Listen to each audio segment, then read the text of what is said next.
क्रियाएं वाणी से तो हो रही हैं, हम खूब समझते। अच्छा, किसको ये पंक्ति याद नहीं? त्वमेव माता च पिता त्वमेव, सबको याद। और मंत्र याद ना हो ये तो सबको याद है। महात्मा जी ने तोतों को समझाया, वन में तोता लोग थे, कहा देखो तोते, सुख से तुम लोग यहाँ बैठे हो, बहेलिया तोतों को जहाँ देखता है ये सब सुख इकट्ठे हैं, वहीं आता है, दाना डालता है, जाल फैलाता है। तो तुम लोगों को पाठ में पढ़ा देता हूँ। देखो तोते, बहेलिया आएगा, दाना डालेगा, जाल फैलाएगा, दाने के लालच में मत पड़ना, नहीं तो जाल में फंस जाओगे। पाठ याद कर लो। सबने पाठ याद कर लिया। अगले दिन जब महात्मा जी लौट कर आ रहे हैं तो सारे तोते जाल में फंसे हुए। महात्मा जी ने कहा अभी बहेलिया आएगा, तुम लोगों को पकड़ के ले जाएगा। और हमने आपको पाठ याद कराया था, पाठ भूल गए क्या? कहा नहीं, पाठ तो याद है हमको, सुनाओ। तो सबने पाठ सुना दिया। देखो तोते, बहेलिया आएगा, दाना डालेगा, जाल फैलाएगा, दाने के लालच में आकर के जाल में मत फंस जाना, फंसे सब पड़े। पाठ हमको पूरा याद है, लेकिन हम उसे अपने जीवन में उतार नहीं पा रहे। हम भगवान के हैं, भगवान हमारे हैं। मैं हूँ श्री भगवान का, मेरे श्री भगवान, अनुभव यह करते रहो, साधन सुगम महान। ये सर्वोच्च साधन है। अच्छा, आप रोज देखते हैं, प्रतिदिन की घटना है, किसी का शरीर छूट जाता है तो लोग कहते हैं कि रामलाल आज चला गया। कहाँ चला गया? अरे वो तो लेटा पड़ा है।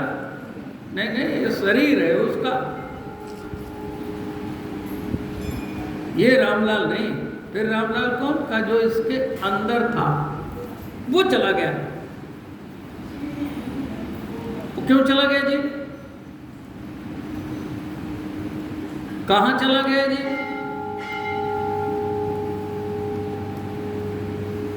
इस बात को तो हम जानते हैं, और कंधे पे लेकर के चलते हैं, बोलते भी हैं राम नाम सत्य है, राम नाम सत्य है, कहते भी हैं।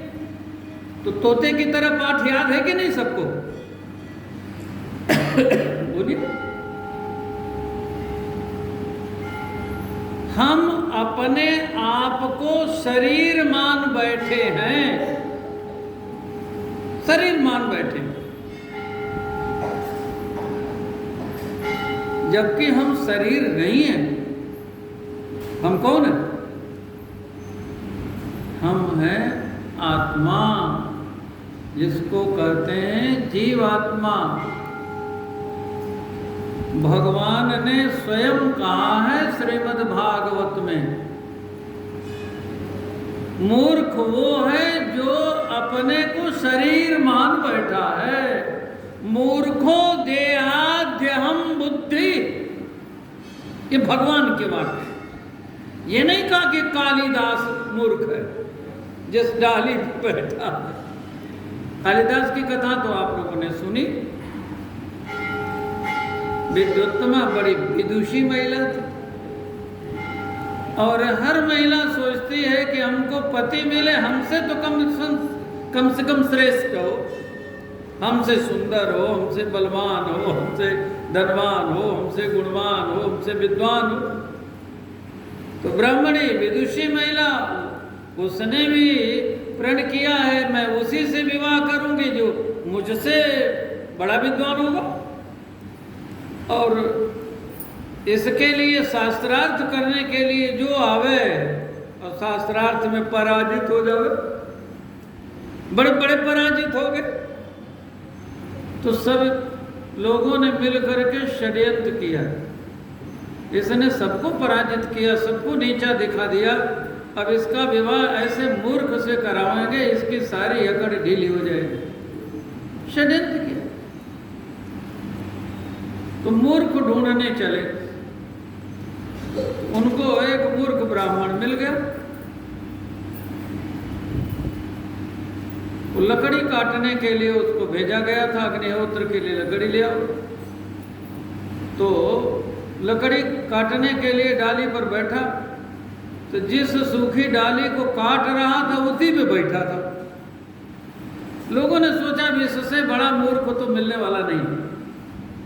डाली काट रहा है, डाली कटेगी तो डाली नीचे आएगी, तो ये भी तो नीचे आएगा। तो जो डाली काट रहा है वो जो कटने वाली डाली है उसी के हिस्से पे बैठा वो।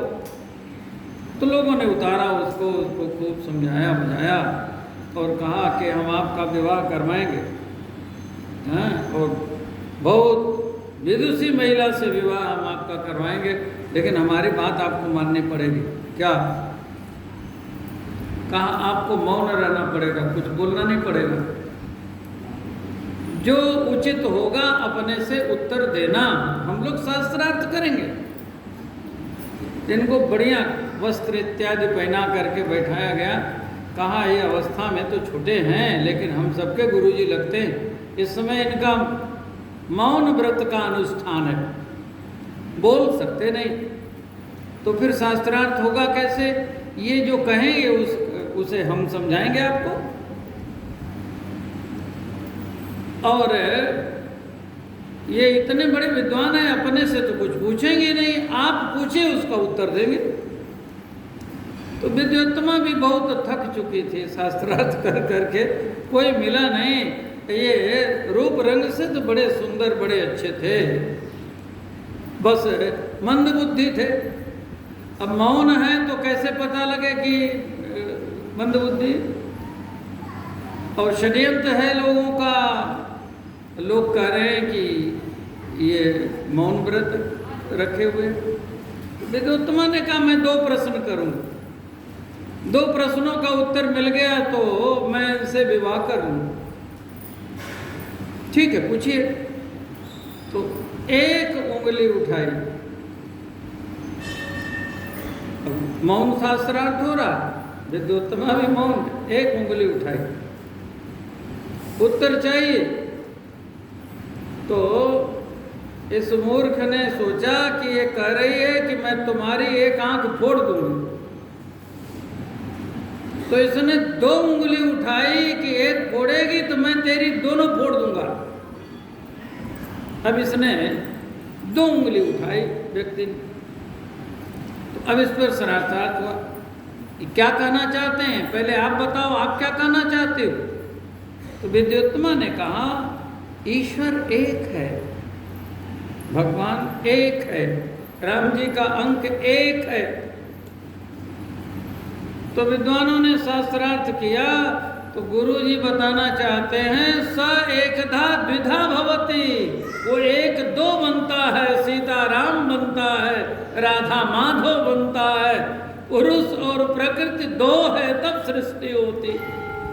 चलो, विद्योत्तमा संतुष्ट हो गए। दूसरा प्रश्न, विद्योत्तमा ने ऐसे हाथ किया, कहा गुरुजी उत्तर दीजिए। अब गुरुजी बन के जो बैठे हैं लकड़ी काटने वाले, इन्होंने सोचा कि ये तो थप्पड़ मारने की बात कर रही है, तो इन्होंने मुट्ठी बांध ली कि थप्पड़ मारोगे तो हम ऐसा मुक्का मारेंगे कि फिर समझ लेना। अब इनका तो ये अर्थ था, लेकिन मौन है, ये भी मौन है। आपने क्या पूछा? तो विद्योत्तमा ने कहा 5 महाभूत है, पृथ्वी जल तेज वायु आकाश, आकाशाद वायु वायोरग्नि अग्निराप आपेभ्य अदभ्य। आदि महाभूत ने पंच महाभूतों से सृष्टि की। तो कहा गुरुजी भी तो यही कह रहे हैं कि पंच जब एक होते हैं, हम एक हैं, हमें भी तो पंचभूत है सब। अब शास्त्रार्थ को विद्योत्तम संतुष्ट हो गए। सुन में अब बाद की बात है, जब विद्योत्तमा ने विवाह होने के बाद प्रश्न किया है, अब तो मौन व्रत नहीं है ना। दर्शन करने गए हैं भगवती का, और विद्योत्तमा ने जब जान लिया कि तो माँ मूर्ख हैं, ग्रंथि बंधन था, तो गिलानी में गिर के भागी, और वो दुपट्टा जो बंधा था ये भी गिर पड़े, और वहीं जीभ कट गई, वही कालिदास हो गए। और प्रश्न पर ग्रंथ लिख करके उन्होंने भेंट किया है, वो तो बात की बात है। लेकिन जो व्यक्ति अपना हित न समझे, आत्म कल्याण न कर सके, उससे बड़ा मूर्ख कोई नहीं है। भगवान ये बात कहते हैं, मूर्खों देहाध्य हम बुद्धि। मूर्ख वो है जो अपने को देह मान रहा, जो बचपन में शरीर मिला अब कहाँ है। बोलिए, माँ के पेट से इतने बड़े आए थे क्या? हर क्षण शरीर मर रहा है, हर क्षण शरीर बदल रहा है। हमने शरीर को अपना मान लिया, और इस शरीर के अंदर आत्मा में हमारे अपने जो भगवान बैठे हैं उनको भुला दिया। हमने आत्मा को भुला दिया, आत्मा के अंदर परमात्मा को भुला दिया। आत्मा का परमात्मा का नित्य का संबंध है। शरीर से आत्मा तब निकल जाती है जब परमात्मा निकल जाते हैं, इसलिए राम नाम सत्य है बोलते हैं। आत्मा का नाम है जीवात्मा। जीवात्मा क्यों कहते हैं? जीवात्मा इसलिए कहते हैं कि जो स्वयं जीवित रहे और जहां है वहां सबको जीवित रखे, चेतन रखे। इस शरीर में जीवन है इसलिए कि अंदर आत्मा है, और आत्मा प्रकाशित इसलिए है, आत्मा में चेतनता इसलिए है कि उसके अंदर परमात्मा बैठे।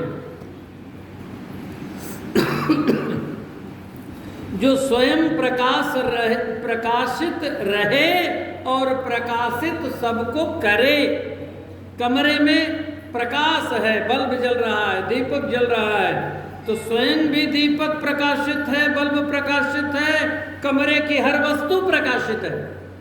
अंदर जीवात्मा है इसलिए इंद्रियां वर्क कर रही हैं, मन बुद्धि का अपना अपना काम चल रहा है। और जब आत्मा निकलेगी, आत्मा के साथ मन बुद्धि सब गई, इंद्रियां शिथिल हो गई, सब के सब जब। तो जैसे आपके घर में बिजली है लेकिन आपका घर बिजली घर नहीं है, वैसे ही आपके शरीर में आत्मा का प्रकाश है, लेकिन आत्मा को जिससे प्रकाश मिल रहा है उसका नाम है परमात्मा।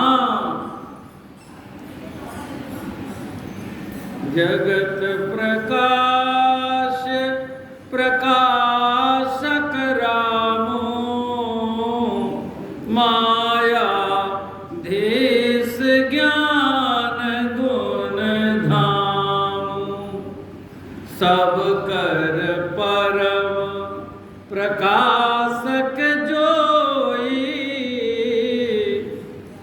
सबके परम प्रकाशक, सब कर परम प्रकाशक जोई, राम